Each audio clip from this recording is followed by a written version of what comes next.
안녕하세요. 지난 시간에서 계속 진행을 합니다. 163페이지 제일 밑에 8번, 쌍가로 8번 최고권.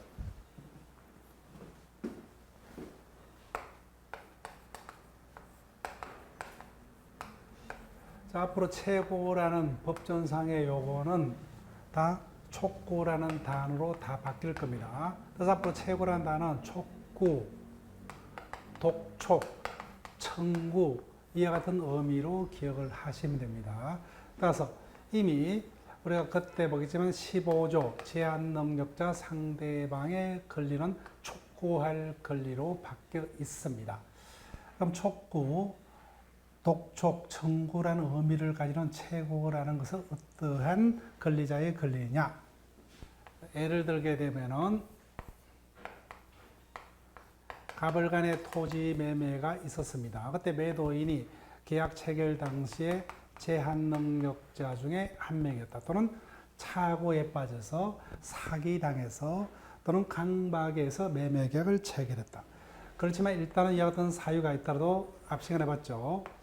가벌간의 매매는 일단 유효합니다. 다만 원하면 취소권자가 일방적으로 취소할 수 있죠. 또는 반대로 취소권을 포기하고 추인할 수가 있습니다. 그래서 이와 같이 취소권 내지 추인권은 취소권자 측에서 원하면 취소할 수도 있고 추인할 수도 있죠.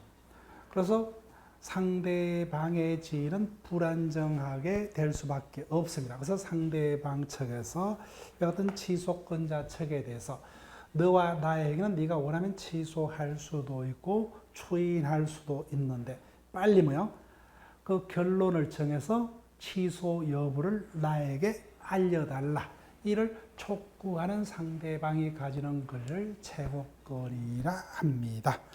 그래서 앞으로 최고라는 단어는 촉구, 독촉, 청구라는 의미로 기억을 부탁드릴게요. 그 다음에 넘기시면 164페이지 쌍가로 9번 채권자 취소권이 있습니다.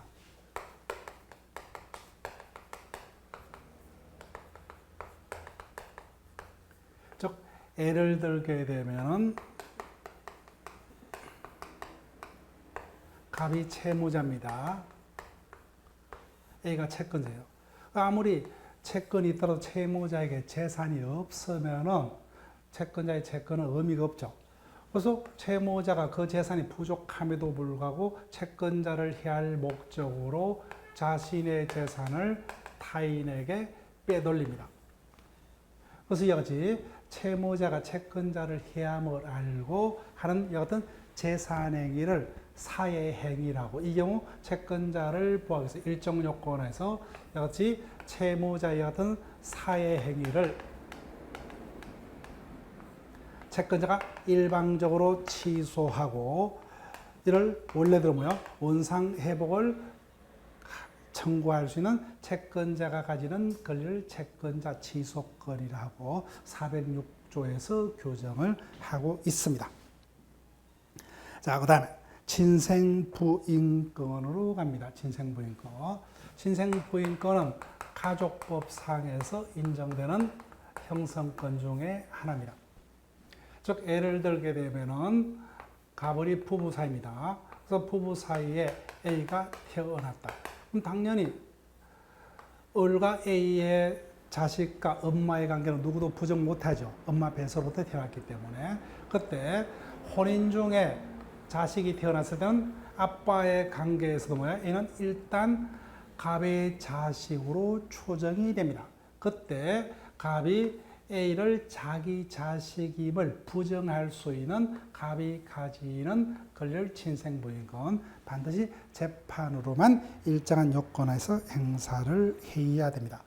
그래서 금방 봤던 채권자 취소권과 친생부인권은 형성권인데 반드시 권리자가 자신이 가지는 형성권을 어떻게 재판으로만 행사를 해야 되는 형성권에 해당합니다. 자, 그 다음에 항변권으로 갑니다. 항변권.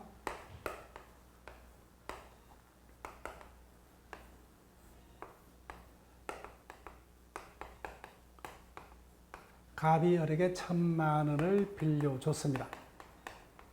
연말까지 되돌려 갚기로 약속을 하고 그때 갑자기 갑이 을을 찾아와서 네가 빌린 돈을 바로 내일까지 당장 되돌려 갚아라 청구를 합니다. 그러면 내가 을이라면 어떻게 합니까? 빌린 게 없다. 갑이 나에 대해서 가지는 청구권 자체를 부정할 수 있다 없다? 아니죠, 그죠?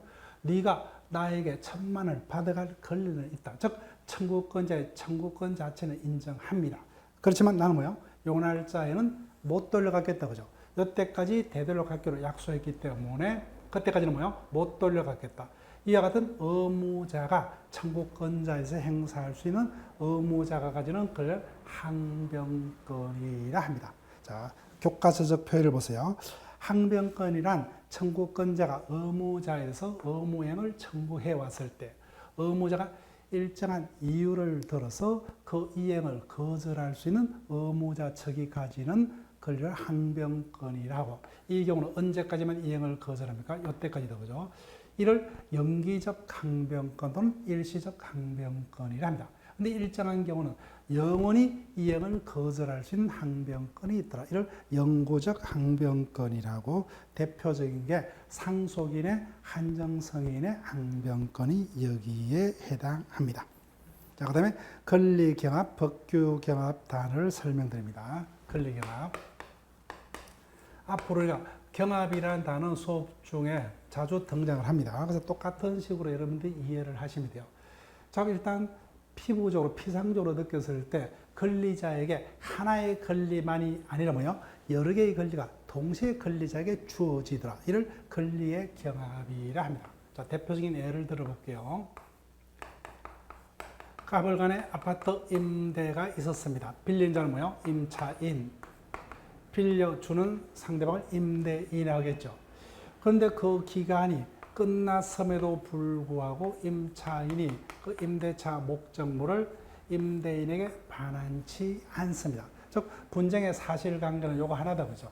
그때 권리자인 갑은 임대차 목적물을 임차인으로부터 되돌려 받기 위해서 첫 번째 갑을 간에는 임대차 관계가 있었죠.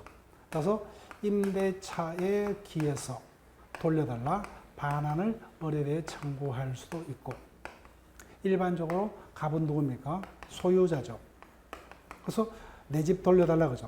소유권에 대한 반환도 청구할 수가 있다. 즉 분쟁의 사실관계는 하나인데 이를 해결할 목적으로 권리자에게 돌려받는다는 목적은 동일하죠. 즉 행사에서 돌려받으면 그 목적은 동일합니다. 그래서 동일한 법률 효과를 발생케 하는 뭐예요? 두 개 이상의 권리가 한꺼번에 권리자에게 생깁니다. 이를 경합이라 하고, 각각 요건과 효과가 다르기 때문에 둘 다 가불이한 권리죠. 따라서 원칙적으로 갑은 아무거나 뭐요? 일시 또는 동시에 자유로이 권리를 행사를 할 수가 있다. 이를 경합이라 합니다. 다만 목적이 동일하죠. 따라서 1번 권리를 통해서 돌려받아 버렸습니다. 그러면 뭐예요? 이미 돌려받았기 때문에 소유격에 대한 반환 청구는 계속 존재할 필요가 없죠. 따라서 이와 같이 그 목적이 달성된 경우는 그 목적이 동일하기 때문에 나머지 권리도 자동적으로 소멸합니다. 그래서 그런 경우가 아닌 한 각각 별개의 권리이기 때문에 권리자는 동시 또는 일시에 자유로이 권리를 행사를 할 수가 있습니다. 자, 그 다음에 법규의 경합. 법규의 경합은 다른 말로 법조 경합이라고 하는데, 이거는 권리의 경합이 아니라는 겁니다. 즉, 권리의 경합의 경우는 권리자에게 두 개 이상의 권리가 주어졌죠. 근데 법규 경합은 권리의 경합이 아니기 때문에 그건 뭐예요? 권리자에게 두 개 이상의 권리가 동시에는 발생치 않습니다. 하나의 권리만 생깁니다. 자, 교과서 예를 보세요. 그래서 국가공무원이 공무수행과 관련해서 자동차를 운행하다가 행인을 치어 다치게 했다는 겁니다. 급보기에는 민법상의 불법행위에 대한 손해배상 청구권도 권리자에게 발생할 것 같고, 국가배상법상의 손해배상 청구권도 권리자에게 동시에 생길 것 같이 보입니다. 겉으로는. 그렇지만 국가배상법과 민법은 애초부터 뭐예요? 일반법과 특별법의 관계에 놓여 있기 때문에 처음부터 권리자에게는 특별법 우선의 원칙에 의해서 국가배상법상의 권리 하나만 발생할 뿐입니다. 이를 법규의 경합이라 합니다. 상대 개념 정도로 여러분들이 이해를 하시면 좋고, 그 다음 옆 페이지에 권리의 충돌이란 게 있습니다. 자, 권리의 충돌. 즉, 예를 들게 되면은 갑이 의무자입니다. 그런데 A 등 권리자가 여러 명 존재합니다. 그래서 내가 갑에게 받을 채권이 있더라도 이자의 재산이 부족하면은 나의 권리는 의미가 없다 그러죠. 즉 충돌이라면은 하나의 객체 위에 여러 개의 권리가 존재합니다. 그때 그 객체에 존재하는 모든 권리를 동시에 만족을 시킬 수 없는 상태를 충돌이라 합니다. 충돌. 자, 그럼 선택의 문제가 생깁니다. 그때 뭐요? 어떤 권리를 먼저 보호를 해야 되겠느냐. 우선순위가 문제됩니다. 즉 모든 권리가 동시에 다 보호될 수 있다면 문제가 안 생기겠죠. 그러면 충분하면 그에 따라서 변제하면 좋겠는데 다 만족을 못 시킵니다. 그래서 일정한 권리는 순서가 뒤처질 수밖에 없다 그죠? 예, 희생될 수밖에 없습니다. 그때는 선택의 문제, 어떤 권리를 먼저 보호할 것이냐. 즉 예를 들게 되면 앞에서 건물이 경매로 넘어갑니다. 그러면 경매 대가로부터 소유자가 먼저 받아간다 했습니까? 아니면 전세권자, 저당권자 등 제한물권자가 먼저 경매 대가로부터 자신의 어떤 채권 등을 먼저 변제받는다 그러세요? 후자죠. 그래서 이와 같이 충돌이 있으면 소유권과 제한물권이 충돌하면 뭐요? 언제든지 제한물권이 먼저 우선해서 부과가 됩니다. 그래서 이와 같은 충돌이라 그러고 이런 경우는 권리들 간의 우선순위의 문제가 발생을 합니다. 자, 그 다음에 20번 신의성실의 원칙으로 갑니다. 자, 신의처가 우리 시험에서 빠짐없이 출제가 됩니다. 민법 2조에서 규정을 두고 있다. 자, 앞으로는 우리는 신의척이라는 단어, 신의성실의 원칙을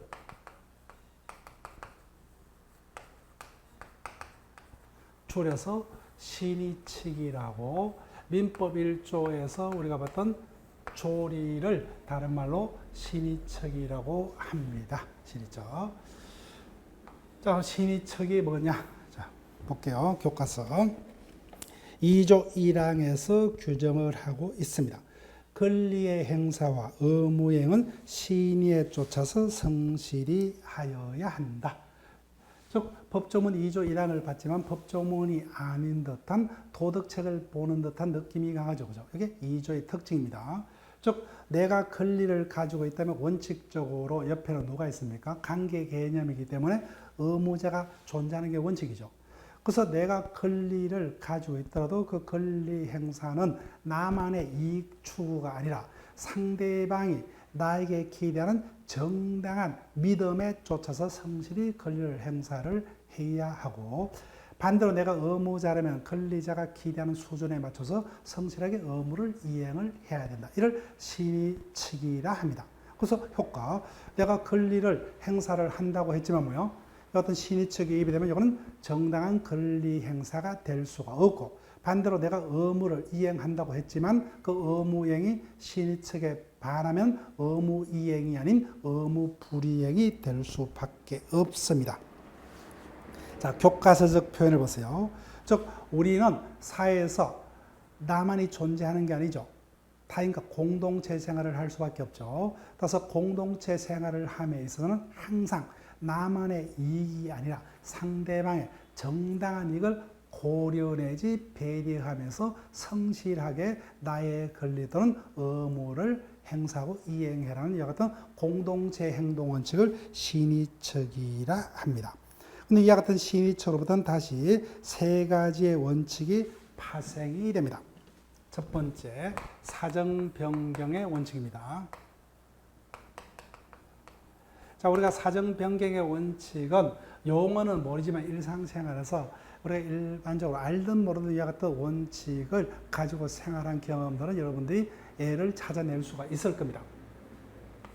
즉, 예를 들게 되면은 가벌간에 아파트 전세가 있었습니다. 근데 아파트 전세 계약이 예를 들면 97년도 6월 중순경에 전세가 있었습니다. 그 당시에 어떤 부동산 시세로서는 그 아파트 전세 계약의 전세금이 3억이 적당했다. 근데 97년도 언제냐? IMF가 터진 해입니다. 그래서 97년도 9월 중순경에 IMF가 터졌습니다. 근데 자신들이 전세 계약을 체결할 당시에는 이와 같은 급격한 사정의 변경을 예상 못했겠죠. 그래서 부동산 가격이 폭락해서 1억 5천이 적당한 전세금 시세가 되었습니다. 이와 같이 자신들이 전세 계약을 체결할 당시에 전혀 예상치도 못했던 이와 같은 급격한 사정의 변경이 있는 경우, 이와 같이 한번 전세 계약을 체결했다면 그 계약은 자신들이 약속했기 때문에 끝까지 지켜야 되는 게 원칙이죠.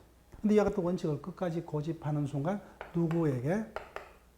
전세권자에게 일방적으로 불리하여 신의 측에 반하는 결과를 가져오는 경우, 그때 애적으로 이와 같은 원래 법률행위 내용을 변경된 사정에 맞춰서 그 법률 내용을 이렇게 변경하거나 원치 아니하면은 이와 같은 법률관계 구소로부터, 즉 전세계약을 처음부터 없던 것으로 할 수 있다는 신의처로부터 파생되는 원칙을 사정변경의 원칙이라 합니다. 자, 그 다음에 실효원칙.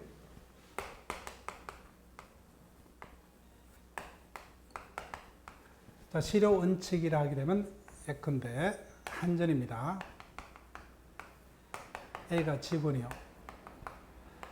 자, 요 사이는 우리가 전기세는 계좌 이체 등으로 자동 입금하겠죠. 근데 예전에는 직원들이 가정을 직접 방문해서 전기세를 받아갔습니다. 그때 A가 그와 같은 업무에 종사하는 자였다. 근데 이 자가 수용가하고 짜고서 전기세를 일부를 감해주는 조건으로 일부를 자기 것으로 챙겼습니다. 그래서 발각됐다. 그래서 한전에서 직원을 해고를 합니다.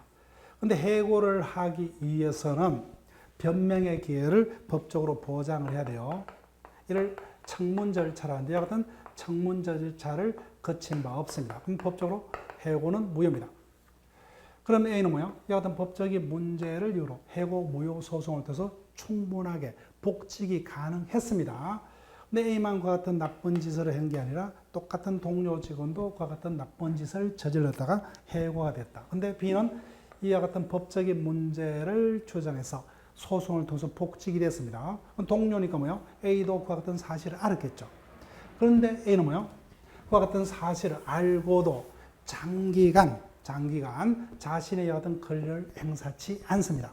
행사치 않아요. 그러면 상대방인 한전 측에서 어떻게 합니까? A는 복직 의사가 있다 없다? 없다 그죠? 즉 권리자가 자신의 권리를 행사할 수 있었음에도 불구하고 장기간 행사치 아니했기 때문에 상대방 측에서는 더 이상 권리자가 권리를 행사치 아니할 것으로 정당하게 믿었습니다. 그런데 새삼스러이 상대방의 믿음에 반해서 나도 복직하겠다. 이와 같은 해고 무효 소송을 걸어오는 행위는 신의 측에 반해서 허용될 수 없다. 이미 너와 권리는 뭐예요? 신의 측에서 없어졌다. 이를 실효의 원칙이라 합니다. 자, 그 다음에 금반응의 원칙, 다른 말로 모순행위 금지 원칙이라 합니다. 즉, 예를 들게 되면은 은행입니다. 갑의 다가구 주택을 담보로 저당을 잡고자 합니다. 그래서 먼저 은행 입장에서 뭐요? 세입자를 먼저 만나서 이자의 보증금을 확인을 해야 되겠죠. 그래서 이 부분을 공제하고 빌려줘야 될 거예요. 세입자가 우선하기 때문에. 그래서 세입자를 만나서 확인을 해보니까 세입자가 어떻게 답합니까? 나는 보증금도 없이 무상으로 거주하고 있다. 확인서까지 끊어줬습니다. 이게 앞선 선행행위입니다. 그래서 상대방 은행은 그렇게 믿고 대출했다 그죠. 그런데 경매로 집이 넘어가니까 이자가 태도를 돌변해서 나도 받아갈 보증금이 있다. 앞서의 행동과 모순되는 행동을 해옵니다. 그때 그에 따른 효과를 인정하는 순간 선행행위를 믿은 상대방에게 손해죠. 이와 같이 선행행위와 모순되는 후행행위는 신의책에 반해서 허용될 수 없다는 파생원칙을 금반원의 원칙이라 합니다. 그 신의책으로부터는 이와 같은 세 가지 원칙이 파생되어서 나옵니다. 자, 그 다음에 21번요. 권리 남용 금지 원칙으로 갑니다. 앞에서 권리란 일정한 이익을 누리도록 법에서 주어진 힘을 권리라 했습니다. 권리 남용 금지의 원칙 2조 2항에서 규정을 합니다. 자, 보니까 권리는 남용하지 못한다 되어 있죠. 자, 상식적으로 우리는 사회에서 생활을 합니다.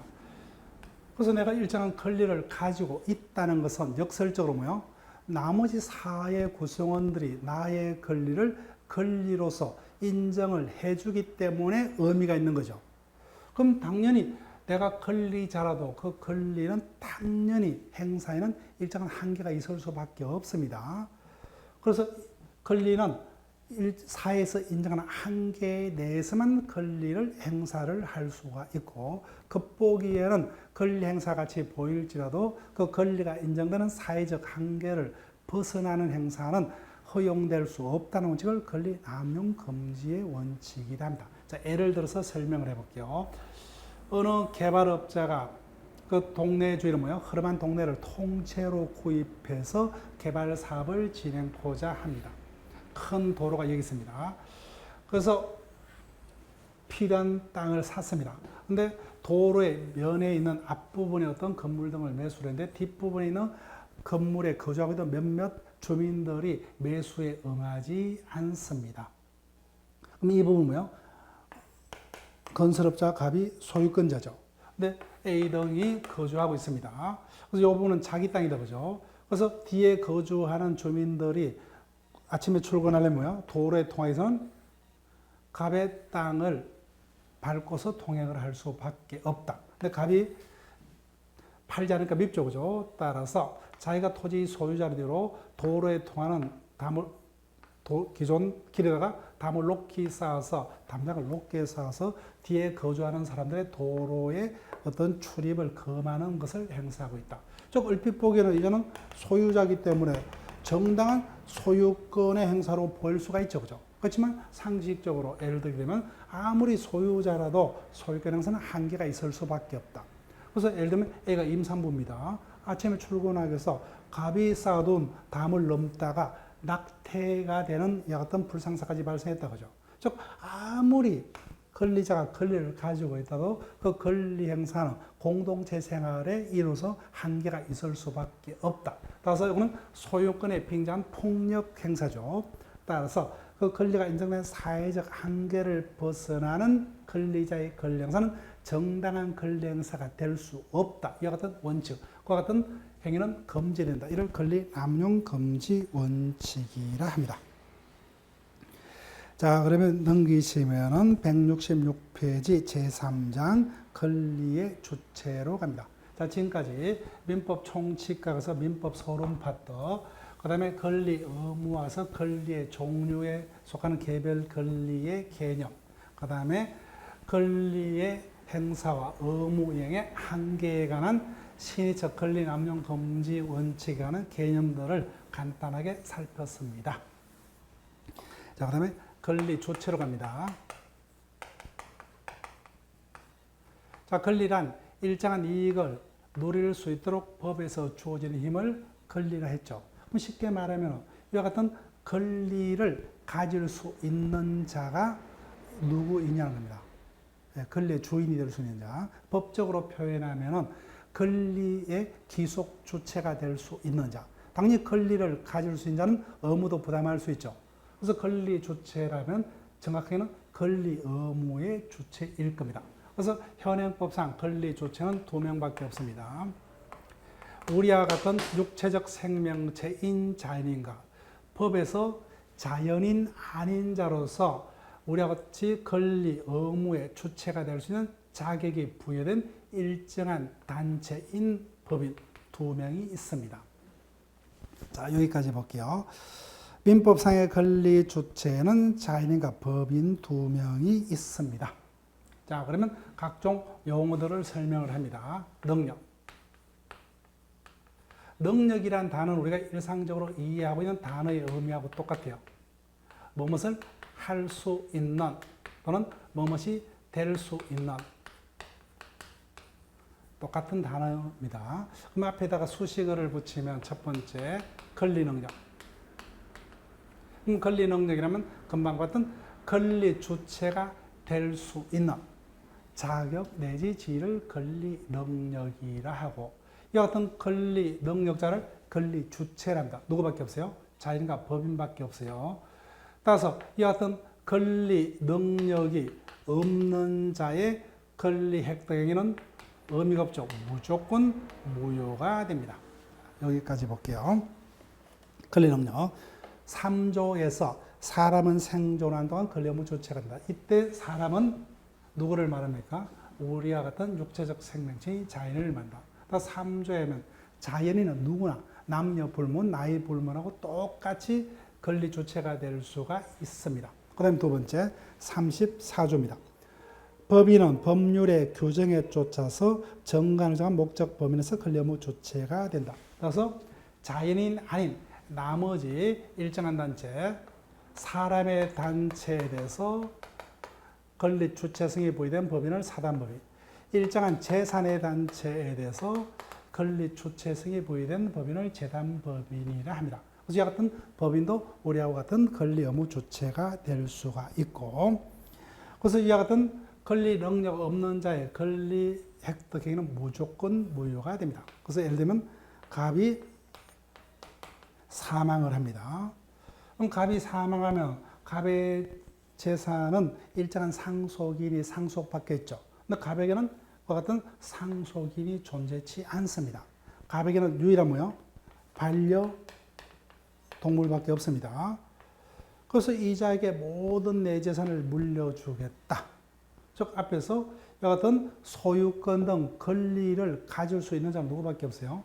자연과 법인밖에 없죠. 이와 같은 반려견은 이에 해당되지 않기 때문에 권리 의무 주체가 될 수 없죠. 따라서 이와 같은 행위는 무조건 무효가 됩니다. 자, 그 다음에 행위 능력으로 갑니다. 행위 능력. 의사 능력요. 그래서 권리 능력은 문제가 되지 않습니다. 즉 권리 능력은 자연인은 누구든지 권리 능력을 똑같이 가지죠. 문제가 안 됩니다. 의사 능력은 볼게요.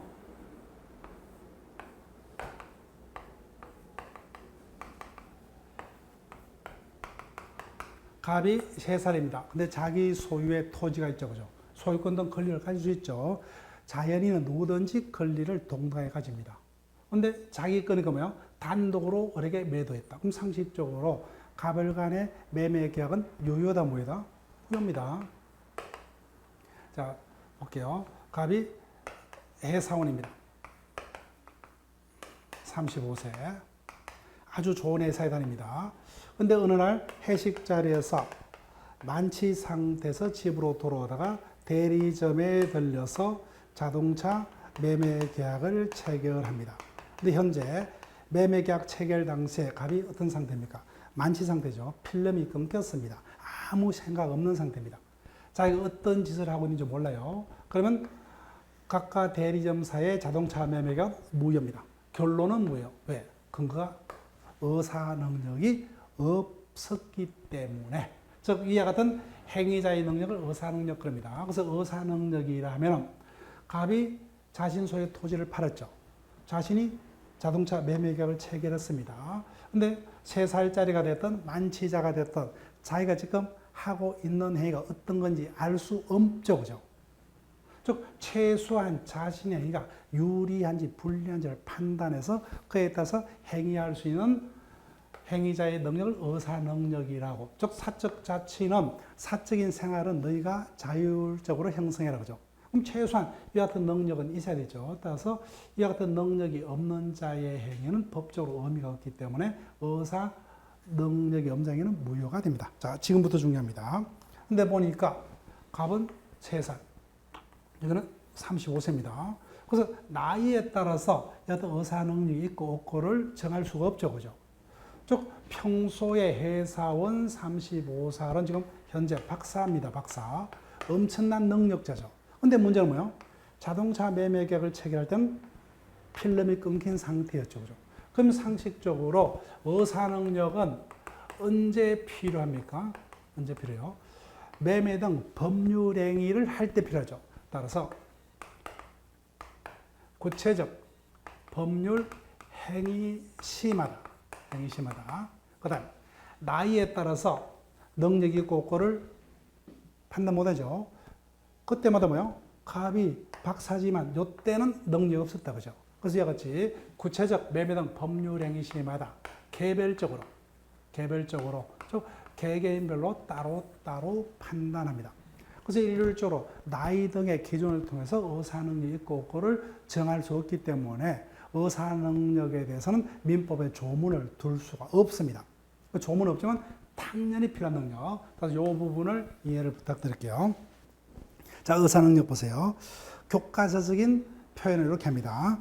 즉 의사능력이란 자신의 행위의 의미와 결과를 정상적인 어떤 인식력과 애기력을 바탕으로 합리적으로 판단할 수 있는 정신능력을 말하고, 이러한 능력이 없는 유아, 만취자, 백치 등의 자를 의사무능력자라고, 이 자들에게는 무효가 됩니다. 그래서 의사능력은 반드시 필요한 능력이지만 여러모로 불편합니다. 매매 등을 할 때마다 개별적으로 그때마다 개개인별로 따로따로 이 같은 능력을 판단하니까 불편합니다.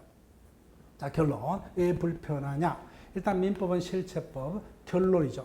즉 자동차 대리점에서 갑이 여튼 의사 무능력자라면서 알았다면 매매 계약을 체결 안 했겠죠. 그럼 상대방인 대리점은 능력자로 믿고 계약을 체결했죠. 근데 문제는 여튼 매매 계약이 의사 능력이 없는 상태에서 이루어졌다. 최종적으로 확인되면 매매 계약은 무효가 됩니다. 근데 양자가 다투고 있죠. 그러면 매매가 있었지만 그 매매가 만취 상태에서 있었다. 이 사실을 입증을 해야 됩니다. 그때 그 입증을 누가 하느냐? 이자가 입증해야 됩니다. 행위자가. 며칠 지났기 때문에 입증이 힘들죠. 그죠? 따라서 행위자의 입장에서는 그 입증이 힘들고, 입증이 되면 누구에게? 능력자로 믿은 상대방에게 엄청난 손해를 끼칠 수밖에 없다. 그죠? 그래서 여러모로 불편하니까 편리한 개념을 만들자. 그래서 만들어진 개념을 행위능력이라고, 일반적으로 능력이라면 민법상에서 행위능력을 말합니다. 따라서 불편하더라고요. 그죠? 왜? 매매 등 개별적인 행위마다 개개인별로 따로따로 판단하니까. 그러니까 어떻게 해요? 미리 정해두자는 겁니다. 의사능력 유무를 일정한 기준, 즉 나이 또는 재판에 따라서 일정한 기준에 의해서 미리 정해두자는 겁니다. 개개인별의 차이를 두지 말고 일정한 기준, 객관적으로 획일적으로 미리 정해두자는 겁니다. 객관적으로 획일한 제도를 행위능력이라 합니다. 그 나이는 19세를 기준으로 성년자와 미성년자로 나눠집니다. 자, 이 부분 우리가 수업 시간에 다시 이론 시간에 깊이 들어갑니다. 자, 그럼 의사능력과 어떤 차이점이 있는지 보세요. 갑을 간의 토지 매매가 있었습니다. 17세입니다. 근데 개별적으로는 박사입니다. 자, 개개인별로 따지면 이제는 엄청난 능력이죠. 그렇지만 어떻게 해요? 개인적인 어떤 능력의 정도는 안 따집니다. 그냥 나이만 가지고 이제는 17세니까 무조건 미성년자라는 겁니다. 19세 이상은 성년자죠. 그래서 이자가 35세입니다. 근데 지적 수준은 13세입니다. 그런데 이를 통해서 성년 후견 심판 등 재판받은 바가 없습니다. 그러면 이 같은 개별적인 정신 능력의 고하는 따진다 안 따진다? 안 따집니다. 이자는 일단은 성년자인 능력자라는 겁니다. 능력자. 따라서 행위 능력은, 그래서 의사 능력이 불편하기 때문에 나이, 재판을 통해서 개인적인 차이는 부정하고 객관적으로 의사 능력을 해결한 제도. 따라서 행위 당시에 무조건 미성년자 또는 재판을 받은 바 있다면 무조건 이 같은 행위 능력이 없는 자를 제한 능력자랍니다. 나이에 따른 제한 능력자를 미성년자, 재판에 따라서 능력이 제한되는 자를 2명, 피성년 후견인, 피한정 후견인이 있고, 이런 자들의 행위는 그냥 제한 능력자의 행위였다는 이유만으로 원하면 취소할 수 있도록 하고 있습니다.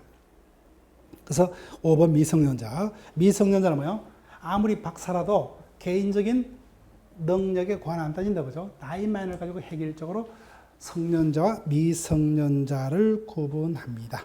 그 다음에 두 번째 옆 페이지 167페이지 재판에 따른 제한 능력자 피성년 후견인 피한정 후견인으로 옵니다. 먼저 피성년 후견인은 구조에서 규정을 합니다.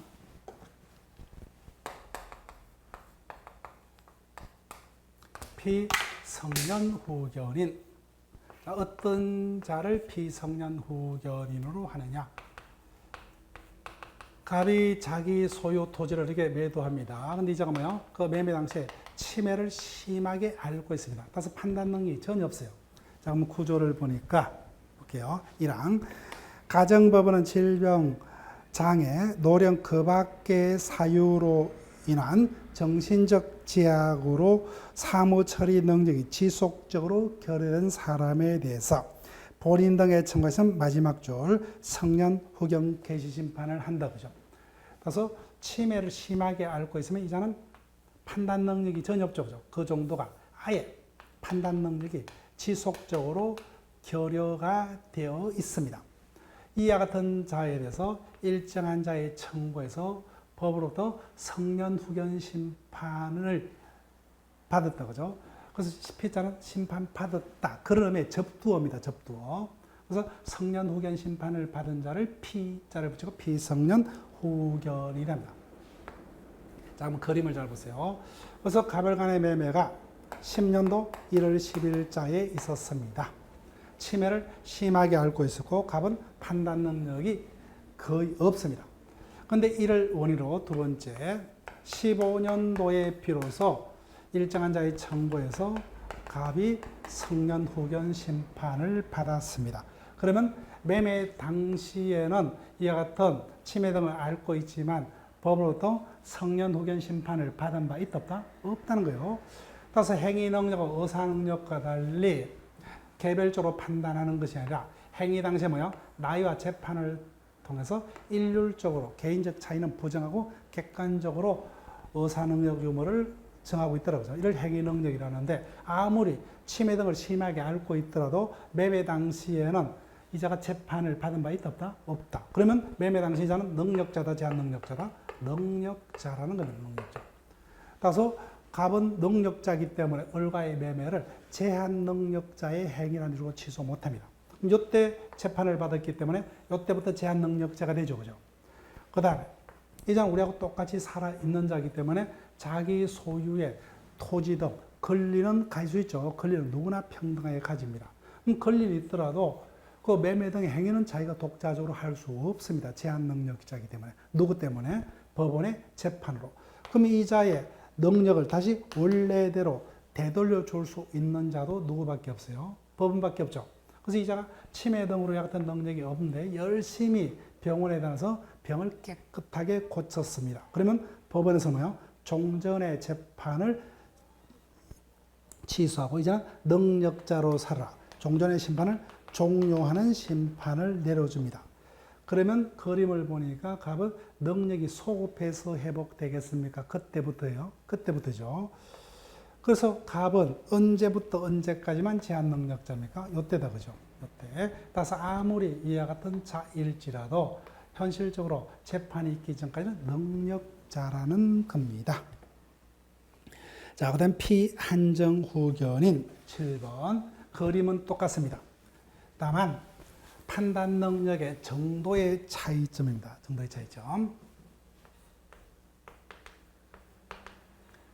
피한정 후견인. 따라서 P라는 의미는 법으로부터 한정 후견 심판을 받은 자다, 그런 의미입니다. 12조에서 규정을 합니다. 자, 갑이 치매 등의 질병을 앓고 있습니다. 그로 인해서 뭐요? 사무처리 능력, 즉 판단 능력이 아예 지속적으로 결여된 게 아니라 부족한 자입니다. 부족한 사람. 따라서 그 정도의 차이점에 따라서 사무처리 능력이 아예 없으면 뭐요? 갑에서는 성년 후견 심판이 떨어질 겁니다. 다만 이와 같은 질병 등을 앓고 있기 때문에 판단 능력이 아예 없는 게 아니라 뭐요? 부족한 자에서는 한정 후견 심판이 떨어집니다. 따라서 갑이 자기 소유의 토지를 을과 매매하는 계약을 체결했다. 그 당시에 치매 등의 질병 때문에 사무처리 능력이 부족하였습니다. 그렇지만 이를 오늘 15년도에 비로소 법으로부터 한정 후견 심판을 받다. 따라서 아무리 사무처리 능력이 부족한 자였지만 매매 계약 체결 당시에는 법으로부터 재판을 받은 바 없기 때문에 능력자다. 그죠? 이 그림을. 따라서 의사 능력이 있고 없고는 뭐요? 어떻게 해요? 매매 등 행위가 있을 때마다 개별적으로, 즉 개개인별로 따로따로 능력의 유무를 판단합니다. 근데 여러모로 불편하니까 법에서는 뭐요? 개인적인 차이점은 인정치 않고 객관적으로 뭐요? 연령과 재판을 통해서 일률적으로 뭐요? 단독으로 매매 등의 행위를 할 수 있는 능력자와 할 수 없는 제한 능력자로 객관적으로 뭐요? 그자의 능력 유무를 획일적으로 정한 제도를 획의 능력이라 합니다.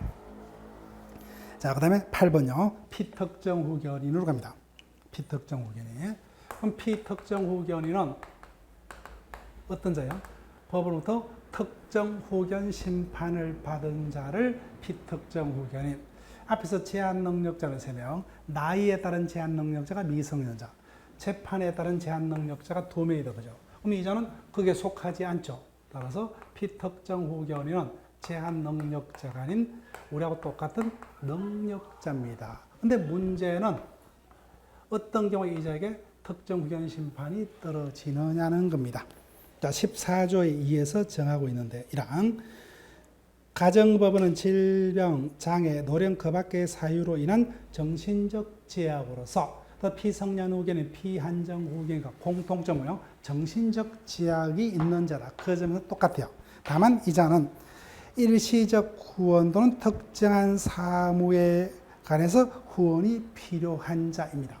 앞에 2명은 계속적으로 판단 능력이 법적으로 뭐요? 없는 자고, 그 다음 피한정 후견은 계속적으로 그 판단 능력이 부족합니다. 근데 이 자는 능력자예요. 근데 문제는 안타까운 게도 일시적으로 이와 같은 사무처리 능력이 지금 부족한 자다. 예를 들면 교통사고를 심하게 당했다.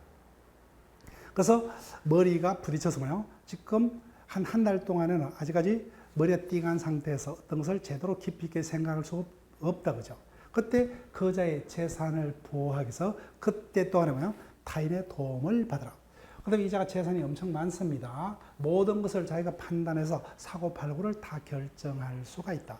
근데 문제는 너무 불우하게 태어났기 때문에 어린 시절에 너무나 배운 바가 부족하기 때문에 어떤 매매 등을 결정하기 위해서 사전에 어떤 법적 지식이 필요한 경우에 이자는 배움이 부족하기 때문에 법적 지식이 없죠. 그래서 자신이 매도 여부를 결정하기 전에는 법적 지식이 있는 전문가로부터 뭐요? 설명을 듣고 그 설명하에 자신이 사고 팔 것을 결정을 할 필요가 있다. 그죠? 그래서 이런 자들에 대해서 일정한 자의 청구에서 법원에서 특정 후견 심판을 합니다. 이런 심판을 받은 자를 피특정 후견이라고, 이 자는 우리와 같은 능력자입니다. 자, 그럼 중요한 것은 뭐예요? 어디까지?